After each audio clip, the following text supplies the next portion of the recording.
Hey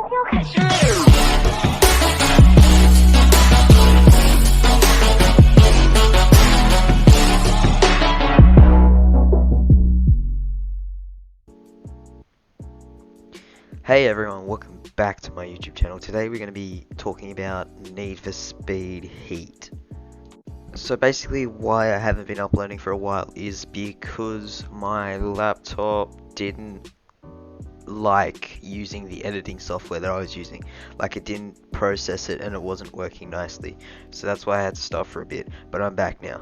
Also, I'm so hyped on the 200 plus views we got on the KO Perico video, and I'm glad that it got out there and everyone found that helpful. So basically how I'm going to start this review off is with pros and cons. I feel like we're going to start off negative and end it on a positive note, because with this game the good does outweigh the bad. When I was starting off playing this game, I found that the police cars were way too fast for me, because I only had like a low level Nissan 180SX. I got caught so many times and I lost so much money to the police, it's not funny. Although yes, I know eventually you can upgrade the Nissan 180SX, but I'm a big Mitsubishi Evo fan, so I got the Evo X. Now with the Evo X, it's not good for drifting. I know this car isn't a drifting build, it's more like for racing, but still you should be able to drift it a little bit. Another thing that I found as an obstacle in the game was I didn't know that you needed an off-road build. I didn't think this game had much to do with off-roading, let alone have any off-roading in it. So yeah, there's a tip for you guys: make sure you get some rally suspension or off-road suspension and off-road tires just for later in the game as you get like a level 18-ish, because there will be off-road racing. With the controls, when I drove with a manual, the shifting was a bit different. Like, you'd use on PS4 it'd be L1 and R1, but on Xbox it's LB and RB. So with shifting it's a bit weird, because coming from a game like Forza, I normally shift down with X and then shift up with B. But it's also an easy thing to overcome. You can change the button mappings most likely in settings, I'm not too sure, but otherwise you could just learn it, and that's what I did. It's not too difficult to do, but it's just a bit of a weird thing in my opinion. Otherwise, the drifting mechanics I actually prefer over Forza's drifting mechanics. It's a lot easier to learn and pick up. To be honest, there wasn't too many cons with this game. I mean, it was a bit difficult to find the car dealership. I had to look that up. So yeah, maybe if they did a bit more of a tutorial, or maybe make some of the parts of the map more standing out than the others, because it took me a while to find the car dealership. I also didn't know how to nitrous for a little bit, so yeah, if you need to know how to nitrous, just push A or X on PS4. Alright, so now I'm going to move on to the pros. When I picked up this game, I actually got it off Xbox Game Pass Ultimate. So with Xbox Game Pass, it's pretty good because you can get a bunch of games for free, you can play them and everything. But I think this game retails for around about $59 according to Big W. With games in general, I highly recommend buying them pre-owned unless they're like a new game. But otherwise, if you can, I highly recommend using Xbox Game Pass, because that's how I got a hold of it. The graphics are very good. They're high-end graphics. I like the game, how it's laid out too. It's just so easy to play and I can't stop playing it. It also only took up about 33 gigabytes on my Xbox, so if you have a low storage Xbox, it'd be good for that too. I also enjoy the story part that they added on. It's not too great, but it adds on to the game nicely, so like it fits with the game.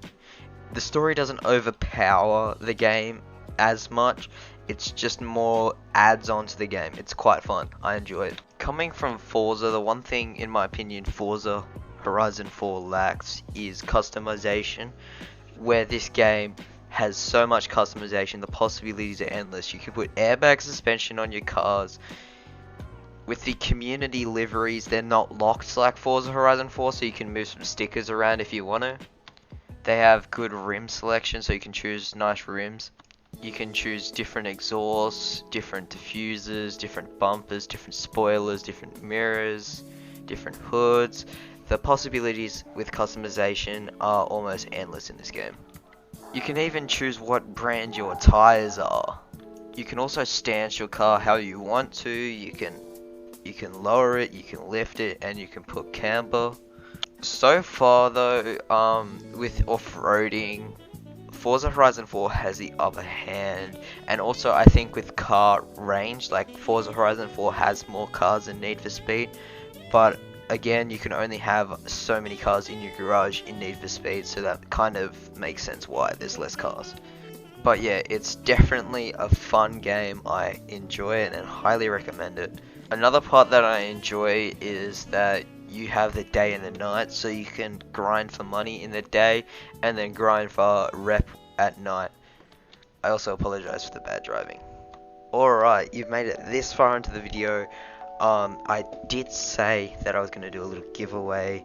I'm going to put a code somewhere in this video. You gotta watch to the end to find out where the code is, and it could be in the screen, could be in the description, it could be the pinned comment, who knows, but it's gonna be somewhere. Redeem it on Xbox for a nice surprise. Hey, I know you were thinking about it. Make sure to like and subscribe if you enjoy my content. Now back to talking about the game. Another thing that I do enjoy is the fact that there is no microtransactions so far, which is actually a big thing for EA because normally they fill their game with microtransactions, so it's not a pay to win game. Okay, now I'm going to talk about the setting and things like that. So basically the game is set in this city called Palm City. It's based off of Miami. And basically what happened is that the cops have zero tolerance for street races, and they want to take a stance against street racing. So basically they're trying to hunt you down, and you just try and cause as much mischief as you can whilst working your way up to join the League. The League is a group of racers that are professional, and they all race in high-end sports cars, such as things like Ferraris and Paganis. So basically, to work your way up, you need to grind at night to get rep, and as you get a higher rep level, the more story mode missions you unlock, and the more parts and cars you unlock. And also, don't forget about the daytime, because you also have to grind daytime because you need money to buy those parts and cars. Also, during the daytime, I enjoy that because you also don't always have the cops on your back. So, at nighttime is the only time when you can get arrested, I believe. Like, I haven't actually tried to be arrested in daytime, but if you race, you don't get a heat level and things like that. Also, don't mind me terrible driving, I'm still getting used to this game. But yeah, anyways, I'd like to wrap it up here. Thanks for watching. If you want to know where the code is, it's in the description. So make sure to like, subscribe, and comment.